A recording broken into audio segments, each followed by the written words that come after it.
The ego is our self-image, a mask, the role we play in society often without realizing it, and it constantly creates a sense of self, like I am the name, Mark, but in truth it is not us. It is a false belief, and we are identified too much in the ego since an early age, to the point of sometimes creating serious damage or limits to the quality of our life and blocking also our spiritual development. So when does the ego arise, or when is it born, and how to start healing it? Let's find out in this video.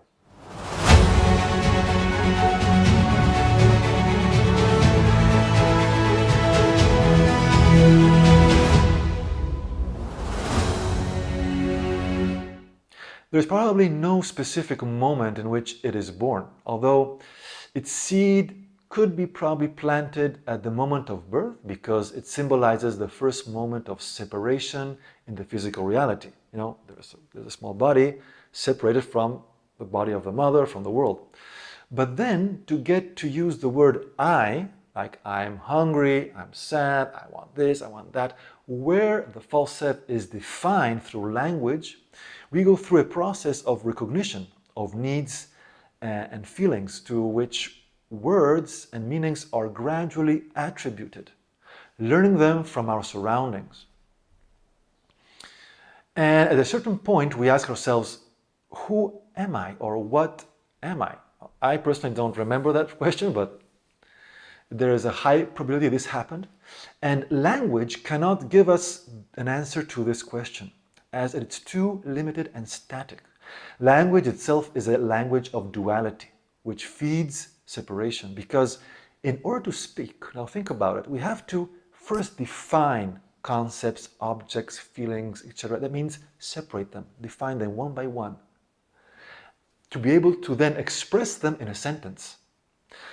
Since we are the spirit who constantly lives in unity and in the here and now, even if we're not conscious of it all the time, of course, living in the presence is not at all easy, because it is impossible also to express. And moreover, it is not understood nor recognized by the outside world. That means parents, teachers, limiting education model, very limiting. And from here we understand why our educational model from an early age is often so harmful, when we do not pay enough attention to the soul and the strong spiritual connection of the child.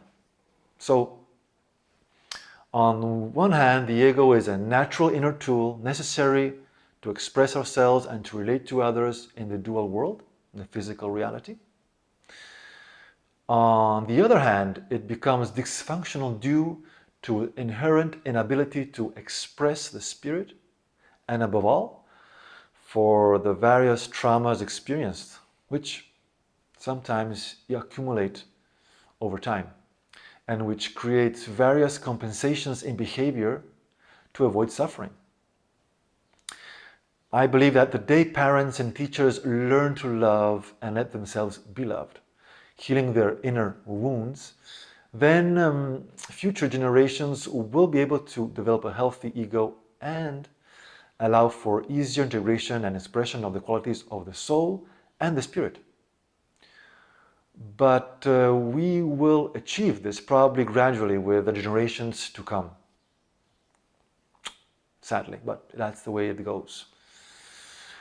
Over the years, we as children lose much of the ability to live in the present, to avoid feeling pain, and the ego focuses more and more on the past and the future. Who knows that?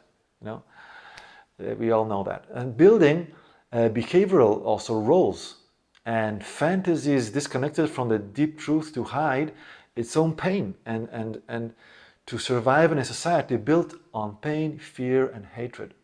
So there's nothing to criticize the ego. It's just being aware. That's the scope of this video. So here, at a certain point in our life, many of us begin a journey of therapy, of healing, to heal our repressed emotions and harmful beliefs But why all the spiritual masters, now think about it, why did these masters from the present and the past have never focused so much on psycho-emotional healing techniques? These techniques that, for example, psychotherapists use today, and have always focused a lot more on awareness, love, meditation, and light work. I suspect because they have always tried to work on the root of every trauma, which is the mind. The mind management, mind awareness. The mind constantly creates a sense of separation in us. And based on a language which is an inherent tool of separation, as we said before, we have to stop using language internally to know ourselves. Because when we, for example, try to define or control something with our mind, we are unable to know ourselves directly because we are separating it. We're controlling it with our mind. We are free. Spirit is something free. You cannot control it. This is why I believe that the so-called process of disidentification from the ego or from the mind is a fundamental practice for healing and, above all, for the integration of our inner parts separated by pain since childhood. Now, that said, healing techniques and various psychological therapies certainly have their usefulness, and their contribution to emotional, psychological healing is welcome. But until we consider the root of the problem, which is the identification in the false self, and we do not begin to disidentify from it with awareness, we will never really know who we are. And therefore, having access to true happiness and our profound realization, personal realization, will remain inaccessible and will always create an inner conflict, an inner discomfort, a lack of love that we yearn for and that we recognize as, I call it home, that is the house of the spirit, of unconditional love. So for this, I have created a small series of videos entitled The Process of Disidentification from the Ego that you can find for free on my YouTube channel. So if you're interested to deepen your experience or knowledge on this, please visit my YouTube channel and hope it will be useful for your personal spiritual growth and awareness. Thanks for listening.